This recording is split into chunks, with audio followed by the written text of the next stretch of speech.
Hey, everybody. Welcome to Talking Hockey Sense. My name is Chris Peters. It's episode 121 of the podcast.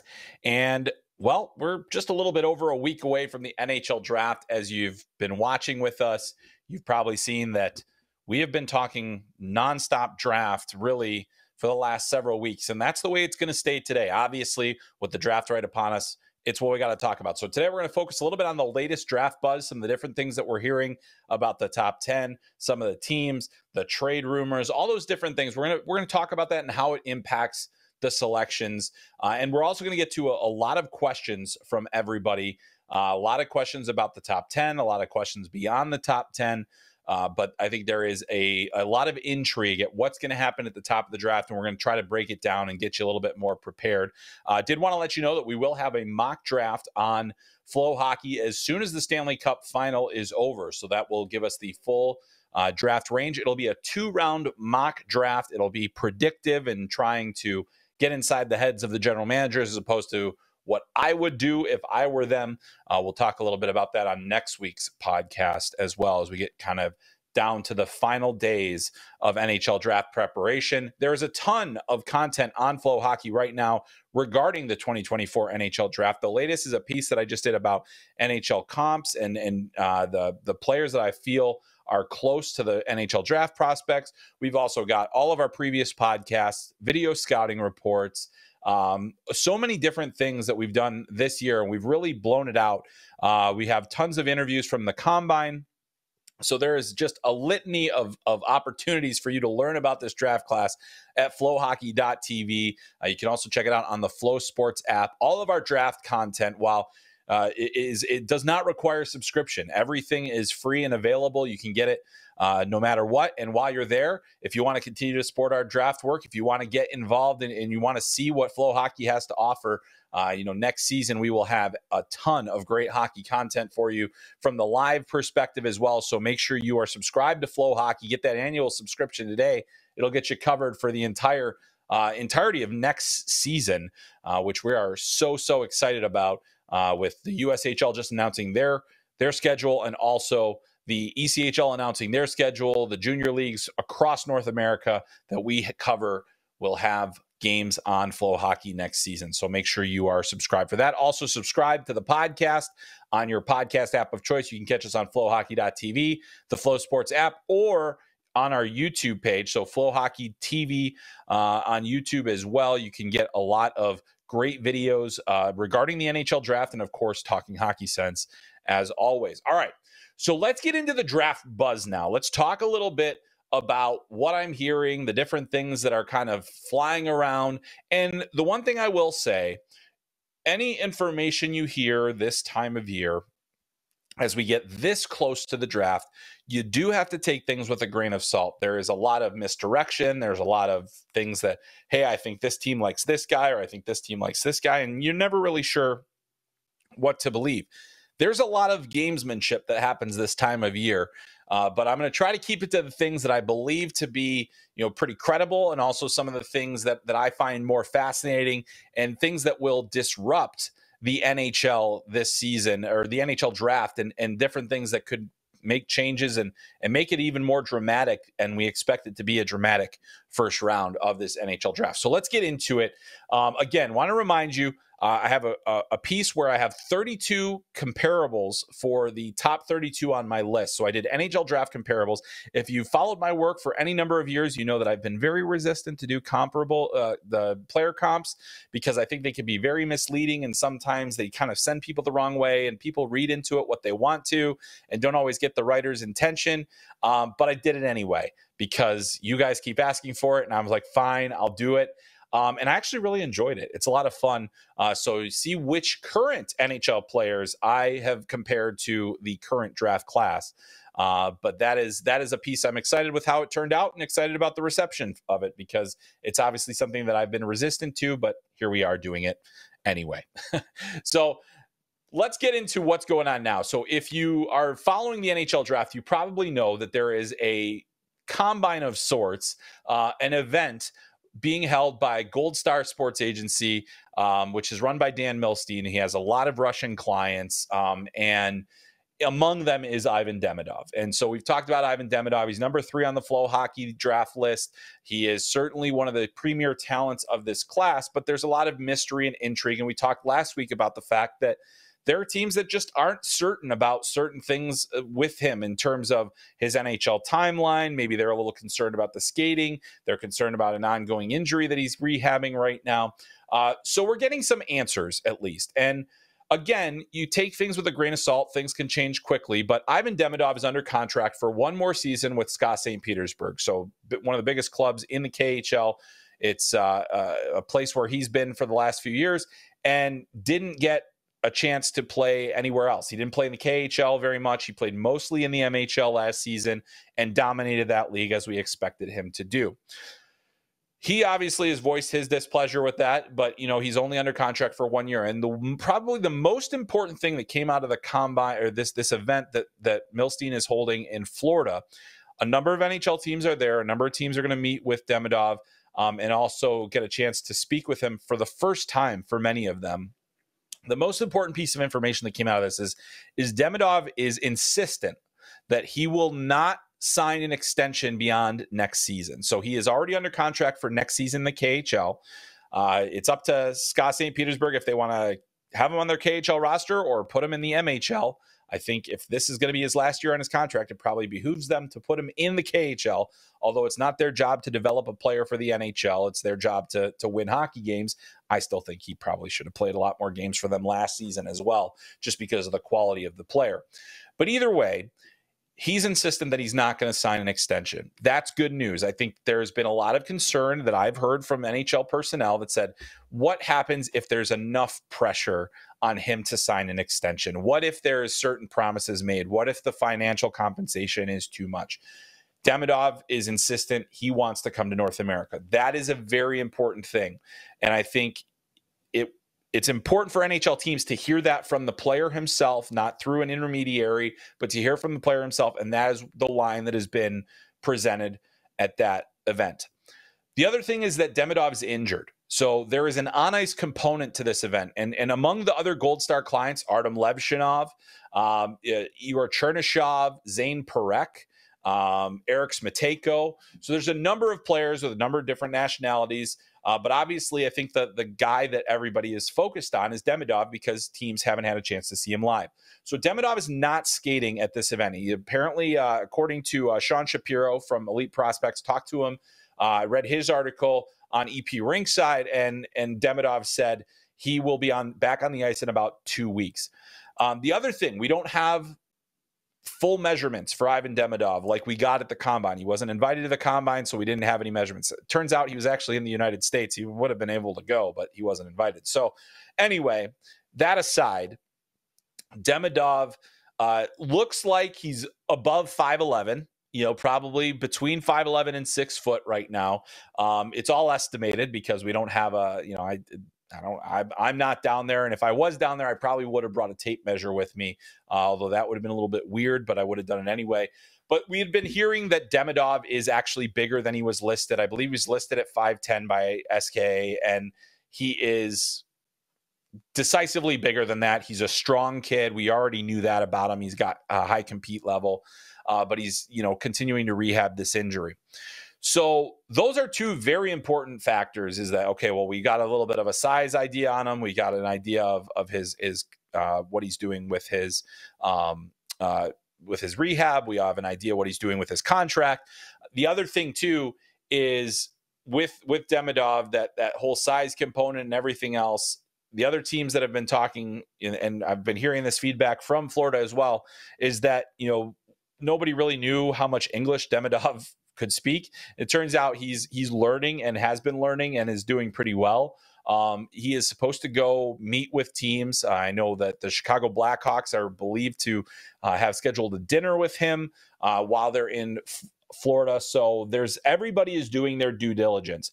Does this materially change things for how the top of the draft is going to shake out? I don't necessarily know that. It's been very difficult to figure out which of the top 5 teams are really keen on Demidov, or if he could have that draft day tumble that we saw Matvei Michkov have last season. My belief is that we'll see Demidov probably go within that top 5, but it's still unclear who's there. The Anaheim Ducks do have a contingent there. I haven't gotten a full attendance report in terms of which NHL teams are there, but I do know Chicago, Anaheim, Calgary were among teams that were there. And I think that Calgary component also matters because Zane Parekh is a player that's going to be right in their range at number 9, probably more so than Demidov. So that'll be an interesting dynamic to check there. So that's what we have on Demidov. There are a few questions later in the podcast that we'll get to about Demidov. And I think if you are the Anaheim Ducks, the Columbus Blue Jackets, the Montreal Canadiens, the Utah Hockey Club, the any team that's in that range, the Ottawa Senators as well, you have to have done the due diligence. We know that Chicago is doing it right now. It doesn't sound like the Sharks are taking part. So, we know that there's a lot of questions to be answered yet on the Demidov side, but I do think it's very important that teams had this chance to meet with him. And I think that has cooled some concerns about where he's at. All right, so let's move on to the next topic in the draft buzz scenario here.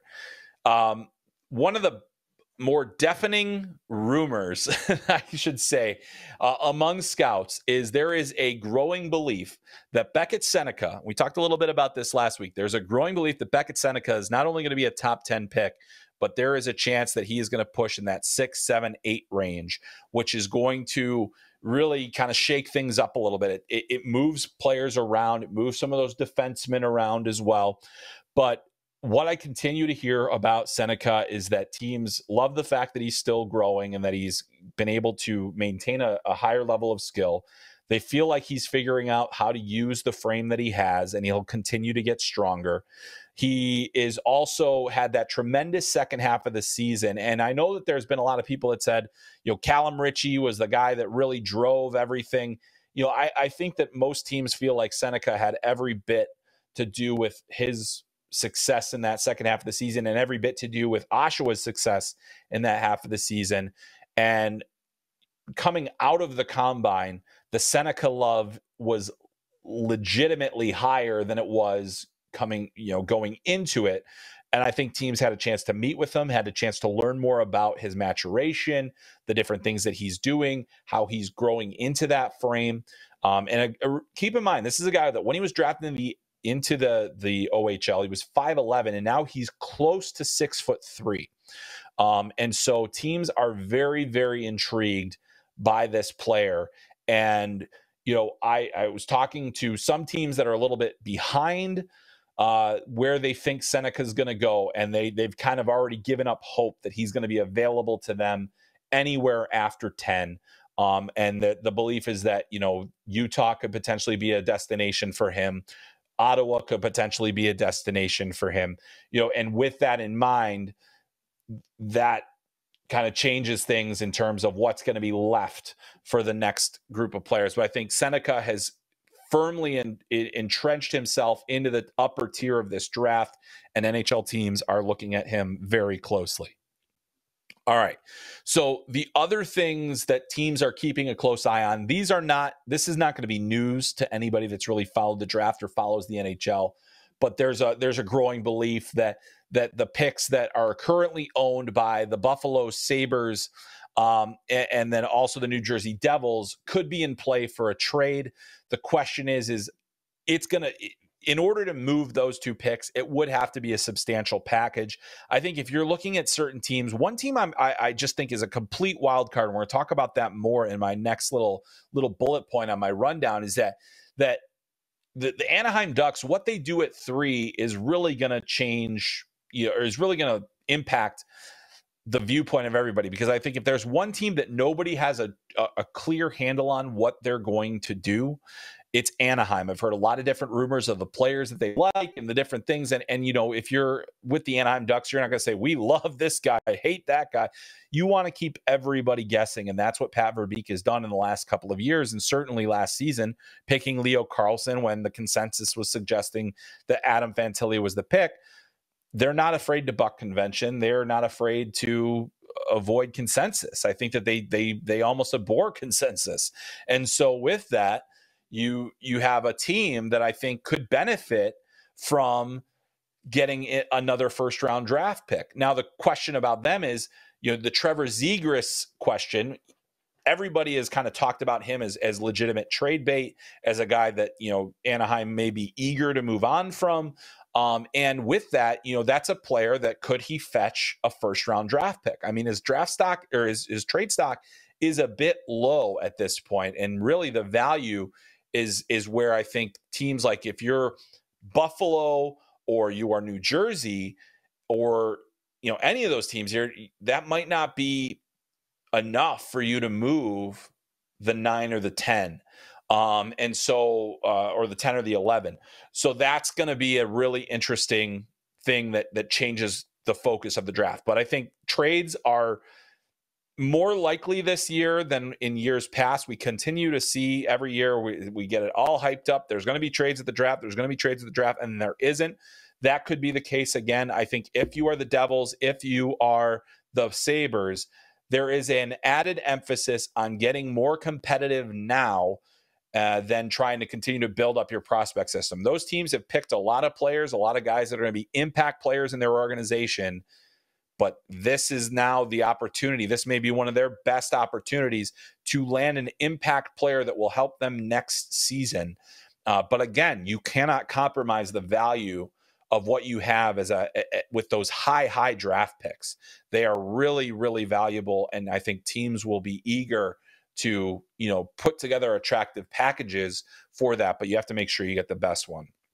So let's bounce back to the Ducks again, because I've heard so many different players. I've heard, the possibility of an Ivan Demidov being there. I think if Artyom Levshunov is there, that would more than likely be the pick for them. But there's a chance that he won't be there if Chicago takes him at number 2.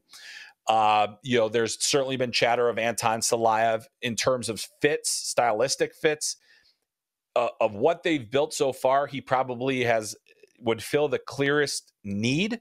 I don't think Anaheim's going to draft strictly for need, but I also think that Salayev has that upside factor that still makes him an attractive option for a team that has drafted as the Ducks have in these last couple of years.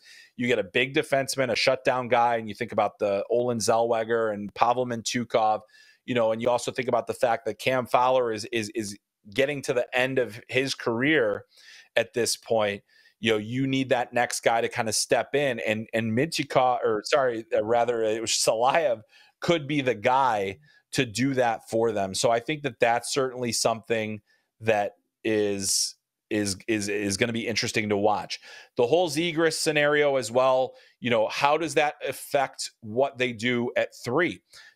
I'm saying defensemen, but could they still go after forwards? And you look at the forward group that they've built up, and you think about Mason McTavish. You think about Cutter Gauthier, who was they traded for last year.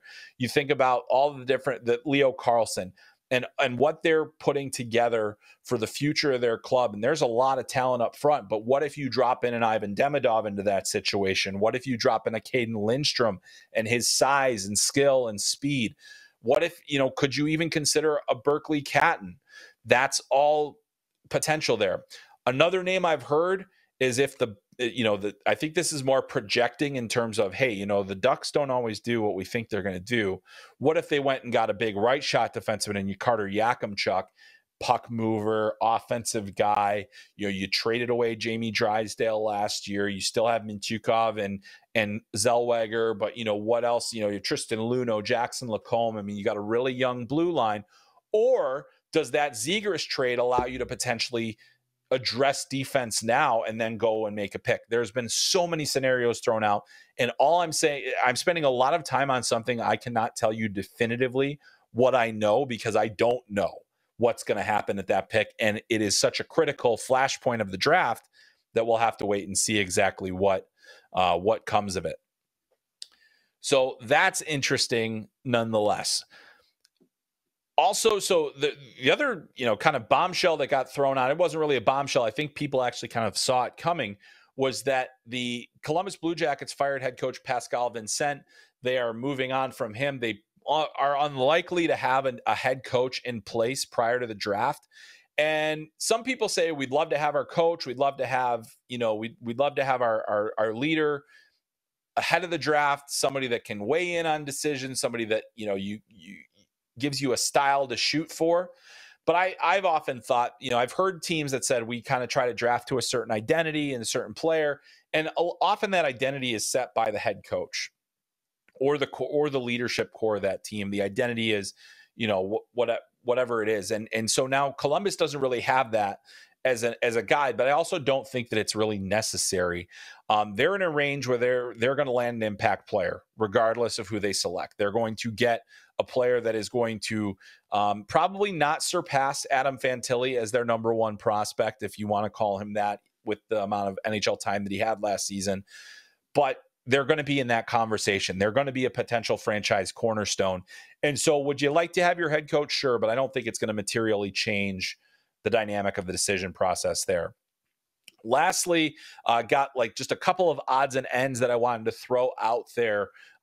Just, things that are kind of percolating and things that are interesting to me. Jet Luchenko is another prospect that's absolutely on the rise. I think there is a growing belief that he could go in that 15 to 20 range, possibly, sneak in a little bit higher.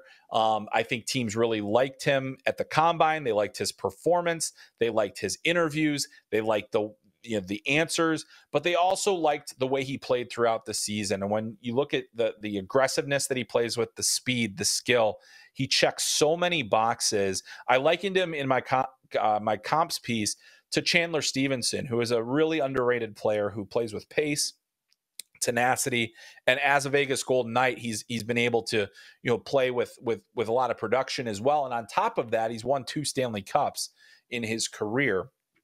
Players like that help you win. I feel like Jet Luchenko is one of those guys that is really in that discussion. So I think 15 to 20 is the likely range that he goes in, but there is that chance that he jumps the line ahead of some of those other players that we've talked about. Another thing that kind of came out and this isn't, a huge shock, but I do think that, we talked about last time, 22 teams interviewed Trevor Connolly.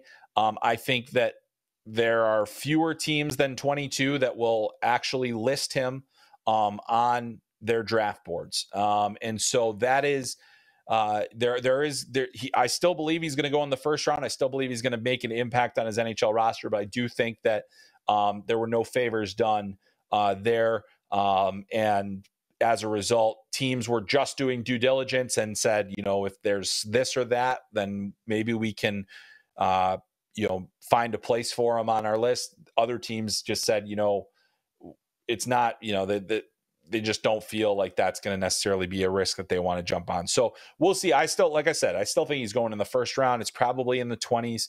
And I think that's a high value prospect. It's obviously a high risk, high reward situation with him, but that's, in the aftermath of the scouting combine, that's something that I felt is out there. So a lot of things will continue to percolate. I'm going to Vegas Wednesday of next week. We'll have one more show before the draft, so I will continue to update and let you know what I'm hearing. But boy, this is shaping up to be a drama-filled, unpredictable first round, and that is the best kind. I love doing mock drafts. I try to give you an idea, but I am certain that it only takes one pick to blow the whole thing up. And I feel like that could happen very soon this year. And so take all of the mock drafts you read with a certain grain of salt. But I, in particular, am enjoying the drama that we are about to unfold. So, all right, let's get into the questions. And I wanted to open it up for questions specific to this year's draft class, specific to the things that we're talking about now. And, certainly there are a lot of questions that will be difficult to answer, but I'm going to do my best here. We're going to start pretty easy. We talked a little bit about it already, and this one comes from the Gargoyle. Is there anything coming out of the Russian Combine today that changes your perception of how the draft will go? The answer is no. I don't think there's anything that has really changed my perception. The fact that Demidov is not skating doesn't really allow him the opportunity to create any other additional impression. I believe there's going to be a scrimmage game among the participants, which also includes NHL drafted prospects that are getting their opportunity to play in Florida in front of NHL scouts. Guys that have already been drafted are out there because they needed to fill out some rosters. But I don't think that, excuse me, I don't think that there's really anything that would have materially changed the outlook. What I will say is that knowing that Demidov has provided some clarity on his intentions with his contract is helpful. I think that it limits, it at least takes one risk factor away. I don't think teams are going to outright ignore the allure of potentially extending a contract with the KHL. The other thing is I don't think a lot of teams believe that he is going to be ready for the NHL in a season. When you consider the fact that he has played in the MHL primarily over the last 2 years, it's not a very good. It's not a stepping stone to the NHL. And you would have to, if you're signing the player, you have to either say, are you willing to go play some junior for a little bit here? Are you willing to go to the AHL? Are you willing to do something that's not playing on our NHL team? Because that is a lingering question that his not being under contract in the KHL really doesn't solve. Because as we've seen, I think Vitaly Kravtsov is the unfortunate, kind of example where it's a player didn't get the NHL right away, goes to the AHL, didn't like it, goes back to the KHL, comes back, tries to stay in the NHL, goes back to the AHL, and then now he's in the KHL again. And so it's an asset that you lose. And while I think that Demidov is an exceptional player in far greater than many of the players that have come through, it is still a discussion that has to be had. So good question there. I don't think anything really changes to wrap that up. All right, our next question comes from Zach, and this one's about Artyom Levshunov. Hey, Chris, when looking at a player like Levshunov, we seem to differ in projection, especially in zone defense. What makes you like his current play and projection to the NHL? What can Hawks fans likely look forward to in Levshunov at number 2 that other D-men in this draft don't offer? Well, I have seen a lot of the railing against Artyom Levshunov's defending, and I just don't see it that way. I see a big, mobile defenseman who plays physically, who, yes, sometimes gets caught up the ice. Yes, he's prone to the big mistake. Every single player, defenseman, that is a puck-moving defenseman is going to make a big mistake often. The thing is that they have the puck so much that it's just kind of the law of averages. You're going to see that. And for whatever reason, I feel like offensive defensemen get dinged for that far more than any other player. Because, well, if you turn the puck over and you get caught up ice, or if you make a bad read and the guy blows by you, everybody sees it. Wings don't have that issue. Centers tend not to, that they don't get blown up for that. Defensemen do. And it's understandable why. But the thing that I think about Levshunov, and the reason that I have him as my number 1 defenseman in this draft, of all the players, he is the most well-rounded. I have the fewest concerns about his overall defending relative to the other guys that are point-producing defensemen. He has size, he has strength, he has physicality, he competes, he's smart, he makes a lot of big plays. That mobility that he has is really special. The poise with the puck that he has is really special. Those are the things that I think separate him, because I think he does more things better than guys that might be elite at one thing. Whereas, you say, well, Zeev Buium is an elite puck mover, tremendous vision, hockey sense, all those different things. Zane Parekh, one of the more creative, dynamic players. You've got a goal scoring ability with him that just doesn't come along very often. Same with Carter Yakimchuk. Sam Dickinson is another player that I think is kind of closer, but there's still some of those concerns about overall hockey sense and how much is, he's just so much more physically advanced than a lot of his peers. And, is there as much upside? I think you look at Anton Slime and you say tremendous upside, but what if the offense never comes? And there's a big risk in that, because you kind of have to have a top pairing defenseman that's going to put up some points for you and be a scoring threat. And I think Levshunov is the guy that checks the most boxes. And that's the reason why I think that he belongs in that conversation. I've watched him for 2 years. I've seen a player that has gone from one of the best under, draft -1 defenseman I've seen in the USHL to one of the best draft -1 defenseman I've seen in the NCAA. You look at the numbers and they back that up. So Levshunov is really a special prospect. And I think that, any concerns about his defending, while valid, are not necessary, are not deal breakers by any means. All right. More Levshunov talk, but this kind of goes the other way. Jesse asks, if the Blackhawks do take Levshunov, where do the Ducks go at number 3? We know Pat Verbeek likes size, so Salayev seems to be a great fit, but is there any chance we see a different defenseman or forward's name called instead? So I think Salayev is really probably the best need fit. But I also think that there has to be temptation to take an offensive talent with the elite skill that Ivan Demidov has. That has to be in the conversation. The fact that you are on a timeline as an organization where you're getting opportunities for your younger players more quickly, and this is a guy that you think probably, well, I don't know that he'd necessarily play in the NHL immediately. A guy that you would think would probably start helping your team in the next 2 years. That's got to be tempting. I think Carter Yakimchuk with the size. If you're obsessed with the size and you see the skill and you see the hands and the scoring ability, and also a player that has some nastiness to his game, there's still a chance that he's a guy that they would value there. I wouldn't entirely rule out guys like Zeev Buium. Like the San Diego kid, and also an elite skill player. And could Buium be the best guy to come out of this class? We look at Quinn Hughes versus Rasmus Dahlin a few years later, and Quinn Hughes is going to have a Norris Trophy before Rasmus Dahlin, and Dahlin may never win one. That's the way that things can go. And so I think that the Ducks are going to keep us guessing. I think that the guys that I mentioned are all viable options. I think Caden Lindstrom is still an option for them. I think Berkeley Catton could be an option for them. The hard answer, though, is that we just don't know. And like I said, I think Salayev is the best need-based fit that they have, but I don't anticipate the Ducks to focus too much on need.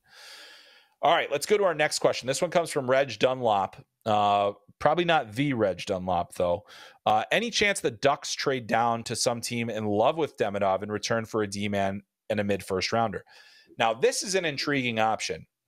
Say you're a team in the 7, 8, 9 range. If you're the Ducks, you can't move outside of the top 10, I don't think. I think there's just too much value there. If you're able to get another asset, then it's at least a conversation, and you have the cushion with the prospect pool that you've built to potentially look, move back a little bit and maybe go for the defense need, and see if you can get somebody that loves Demidov up into that range. What team that would be, I'm not really sure. That's the thing is, and I also think we talk about the risk factors with Demidov. Now imagine you're 4, 5, 6, 7. You're in a range where you can conceivably get him, but you want to make sure you get him and you move up. And now that risk includes additional assets spent to take that risk. I wrote a piece on boom bust prospects recently in terms of boom bust potential. And the reason I put Ivan Demidov on that list is because we've been talking about him in these exalted tones of he is this he's going to be a perennial all-star. He's, maybe he challenges Macklin Celebrini in terms of pure skill. There's so much projecting going on in that. And I don't know how much of it is based in what we've actually seen so far. So that's something that we have to consider as well, is that there is so much risk. And if you're an NHL team, keep in mind, jobs are on the line on these decisions. If you move up and then things don't work out with Demidov, you're going to be in some serious trouble. If you believe he's going to be a top line scoring winger, perennial all-star, and he's going to impact your roster in that way, and he's going to start doing it in 2 years, then I think you can make that move more palatable.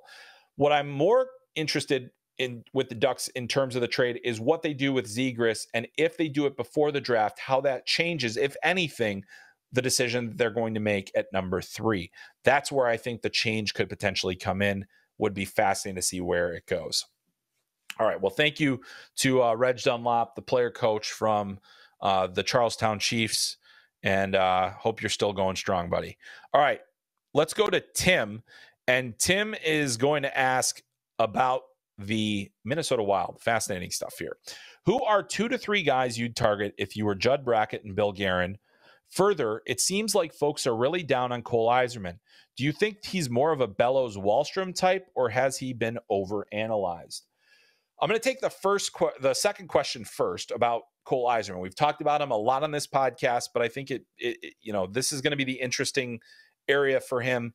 I believe he will be available when Minnesota picks. I think he will be an option for them. I think a high-scoring winger, a guy that loves to score, could certainly make sense there.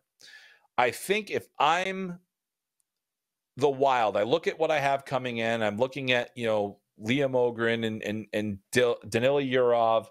I'm looking at Marco Rossi's maturation, Matt Boldy being a long-term piece for me.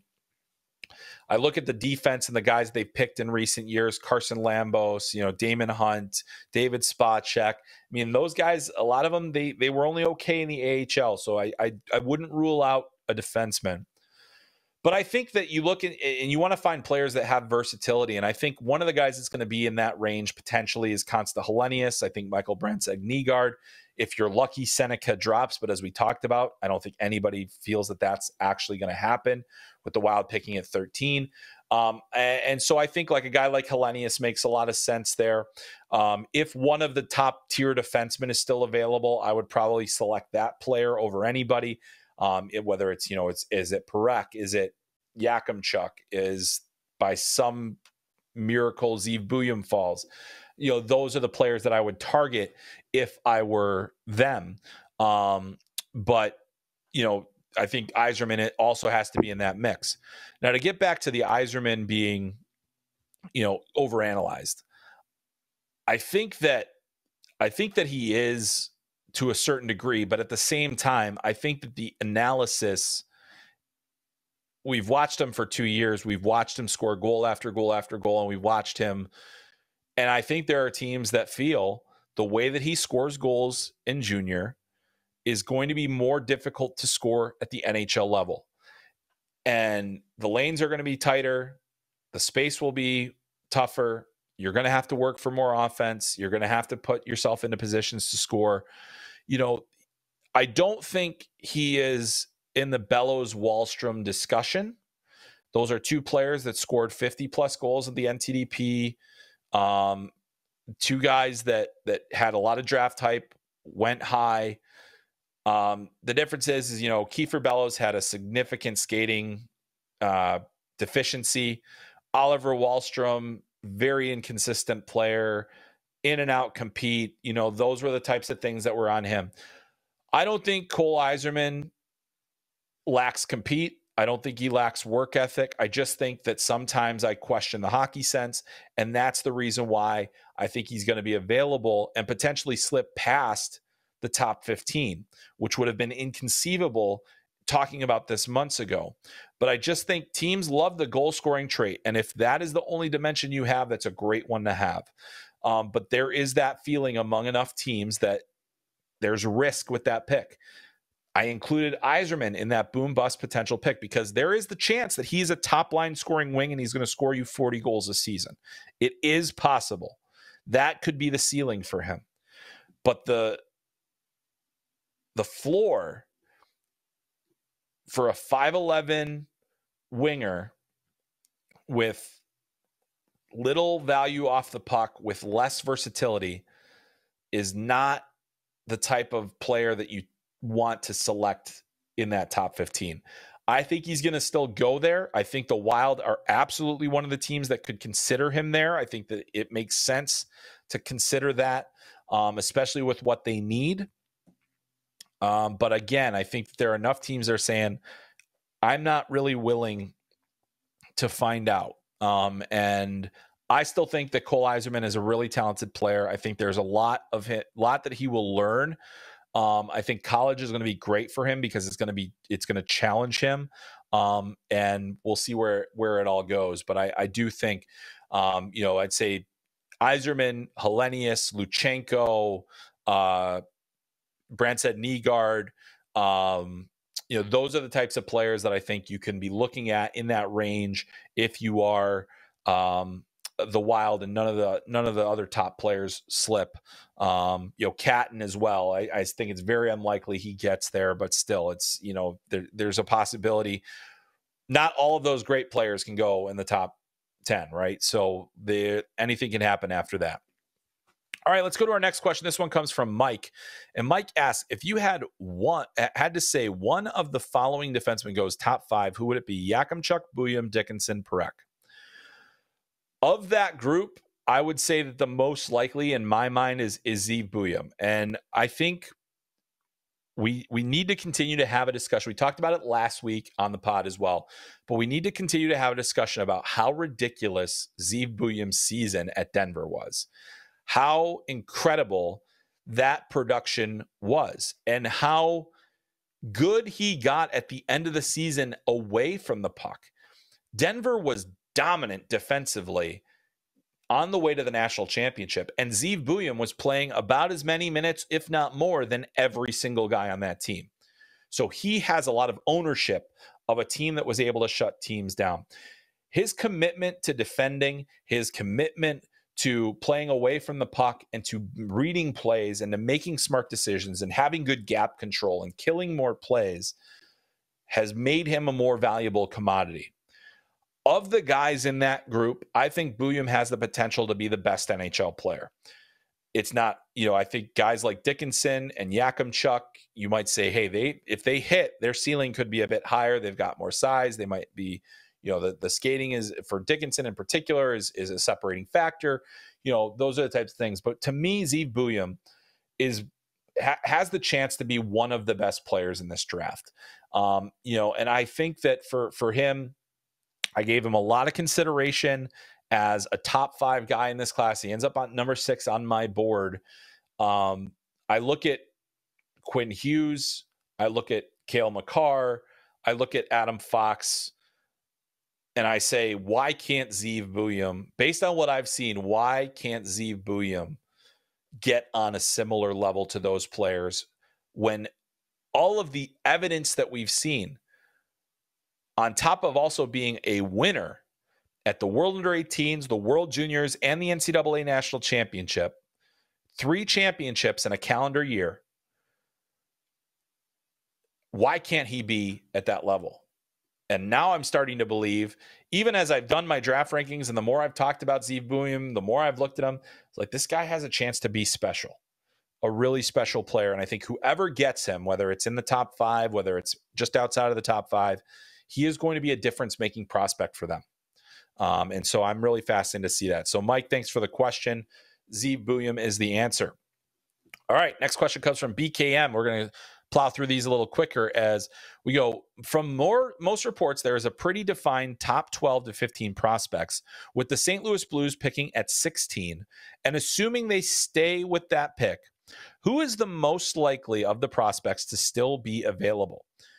Well, very good question there. And I think that when we look at that top tier, I think the bottom of that top tier, when we talk about you're right, a lot of the 12 to 15 players are the same. The guy that I think still has a chance to be there is Cole Yzerman. We just talked about him a bit. There's that. I think guys like Hellenius, Catton, Parekh, all those players, I feel like are going to go ahead of Yzerman. You look at the way that Beckett Sennecke's rise has pushed players down. One of the players that could be is Yzerman. Now, is he a Blues kind of guy? I'm not 100% sure. I think that there could be better stylistic fits for them. I don't think that they've ruled out taking a defenseman. I don't think that they've ruled out really anything at that pick. But to me, Cole Yzerman is probably the guy that's most likely to still be there among the guys that we've talked about in that top 15 throughout the entire season. All right. Carter asks, what's the best case scenario for someone dropping to the Kings?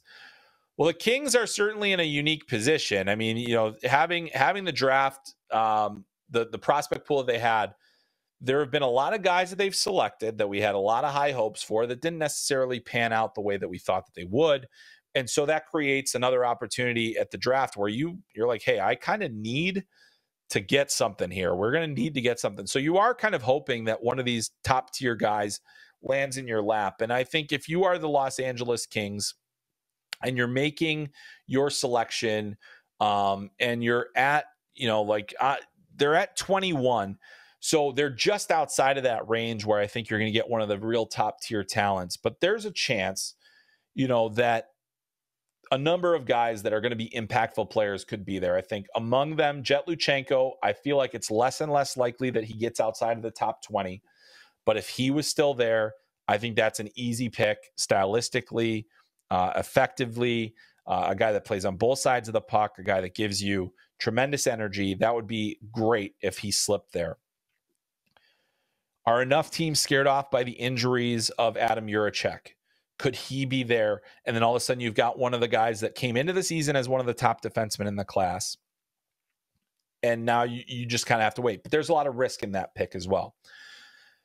The other one that's interesting, if you're the Los Angeles Kings at 21, is the likelihood of Trevor Connolly being there and making a decision to say, Trevor Connolly is a California kid.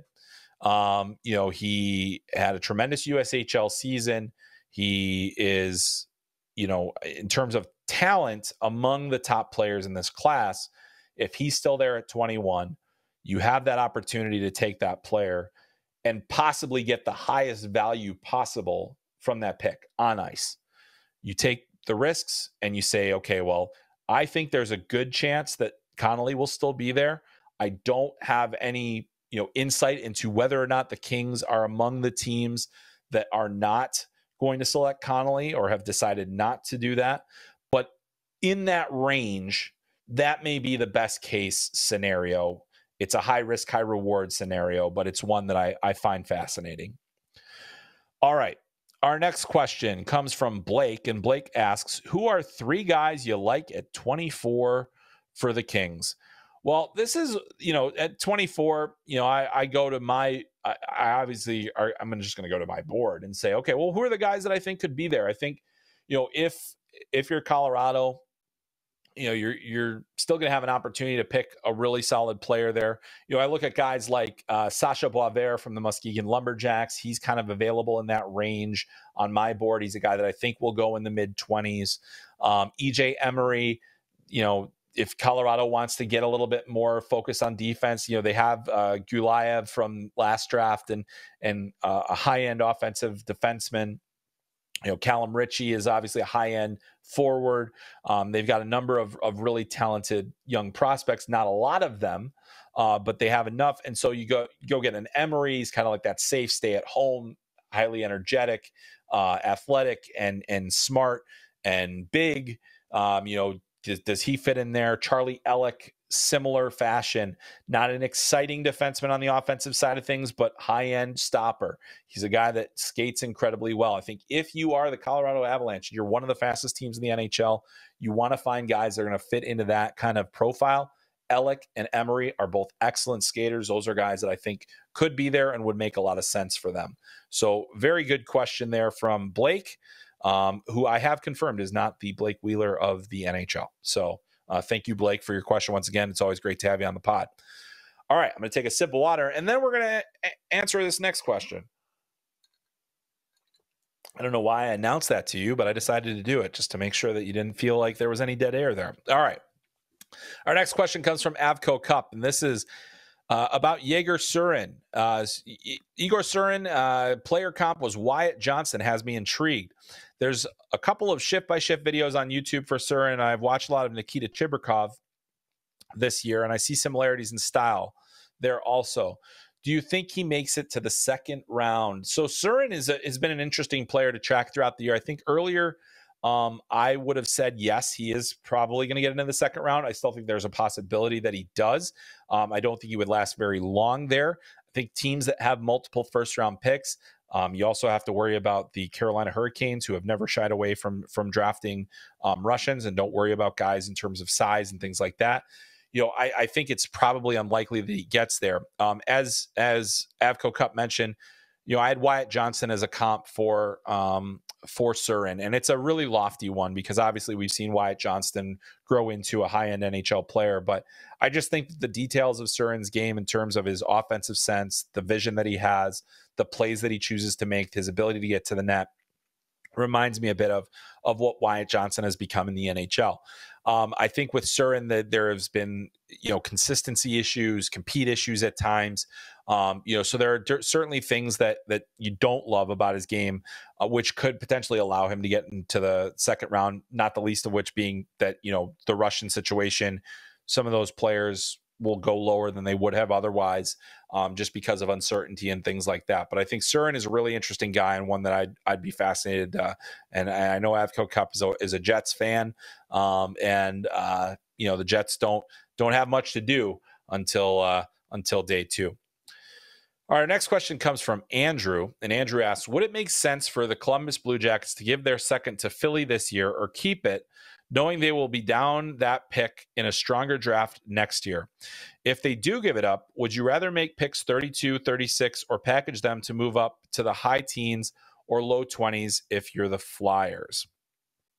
All right, so Columbus, and I got to go take my look here at Cap Friendly, and boy, are you guys also bummed that Cap Friendly is about to go away? Is it like really, is it really sad that we're going to lose Cap Friendly? One of my favorite things about Cap Friendly is, and if you don't know, the Washington Capitals bought Cap Friendly and they will no longer be available to the public.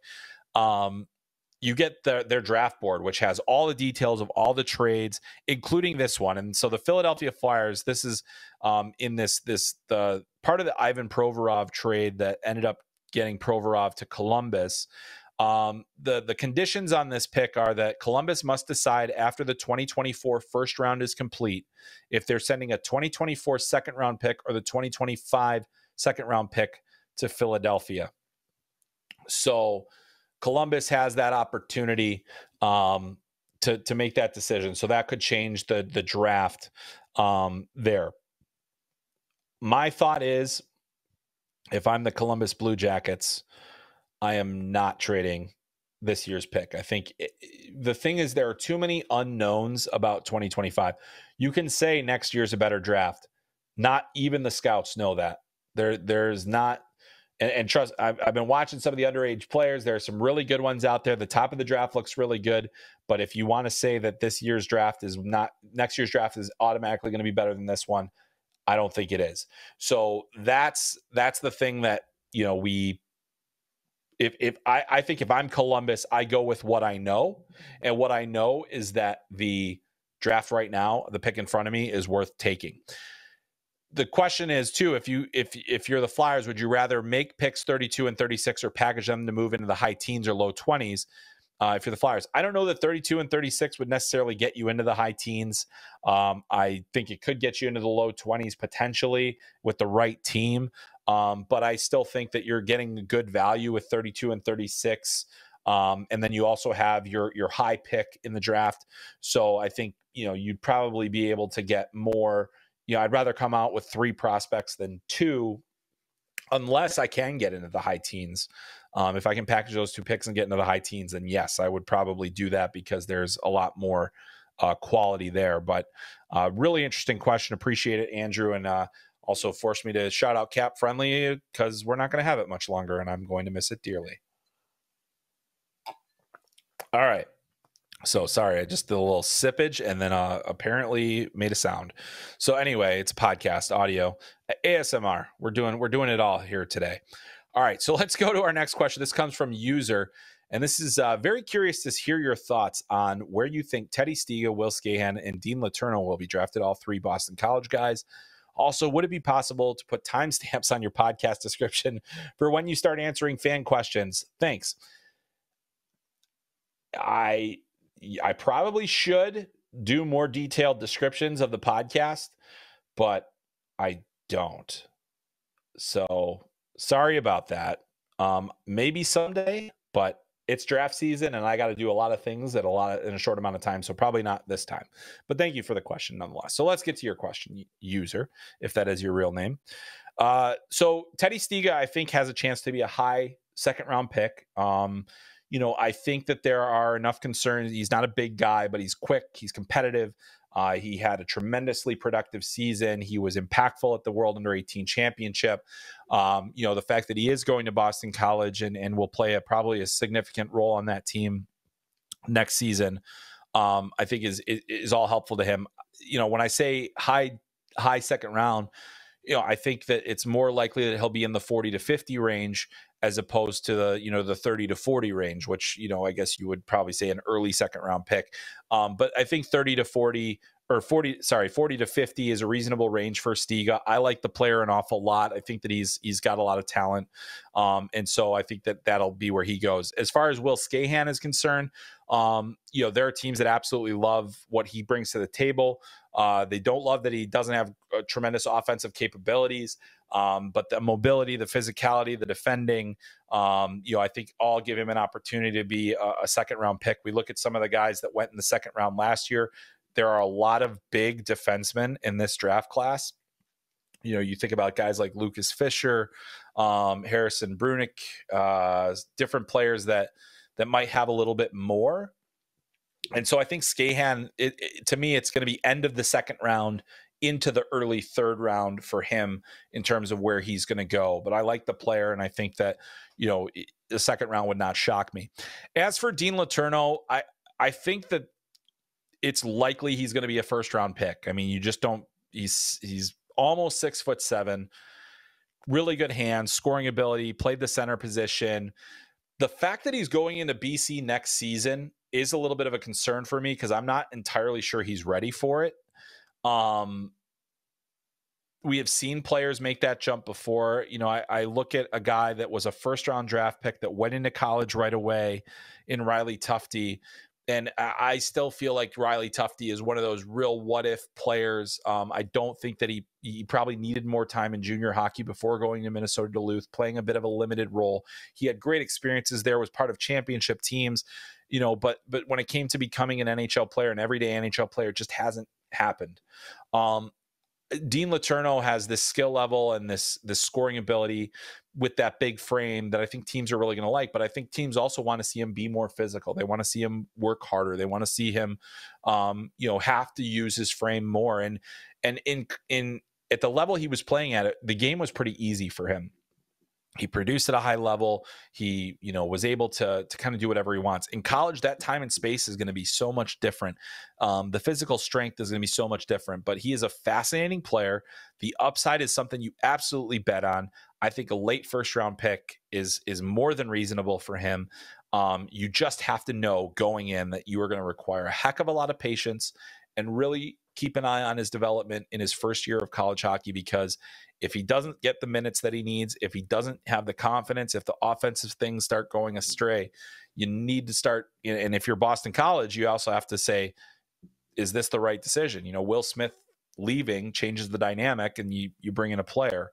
So I'll be very fast to see, because Letourneau did play in a couple of USHL games last season and the pace was a bit much for him. And so you just wonder how he makes that transition and how long you're willing to wait for him to do that.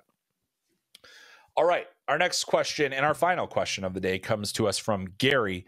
And Gary asks, who are the best day two defense options? Well, again, I think most of this you can figure out, in my opinion, by going to check out our draft rankings on FloHockey.tv. Just go to FloHockey.tv. Right on that navigation bar at the very top, the NHL Draft is one of our categories that you can click on and then go check out our rankings. But just to give you an idea, I think if Adam Kleber is there in the second round, I don't think it's a guarantee that he gets out of the first round. Big 6'5" mobile defenseman, shutdown guy. I think a lot of teams really like him. He still has a lot to gain in terms of his athleticism, his strength, his the different things there. So Minnesota Duluth guy, going to be exciting to see him develop. But I got a lot of time for Adam Kleber, and I think NHL teams do too. Leo Salin-Wallenius, is he going to be a first rounder or early second rounder? I think you can find a player that just is a good all-around player. He defends well. He's got some offensive capability, really good skater, makes a lot of plays that way. Cole Hudson. I'm higher on him than I think a lot of NHL teams are. I think that he is a challenging player to evaluate at times, but I really do think that he's got some real talent.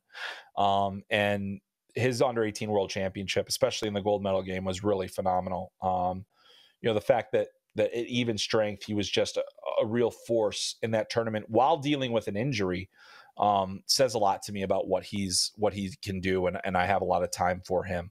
The other guy the last guy I'll bring up is Dominik Badinka, and he's a little bit further down on my list. I had him at 44 on my list, but I do think that there's some teams discussing him as a first-round option. He played professionally this year. Good two-way guy. I think the offense has a little ways to go, but he produced some points this year.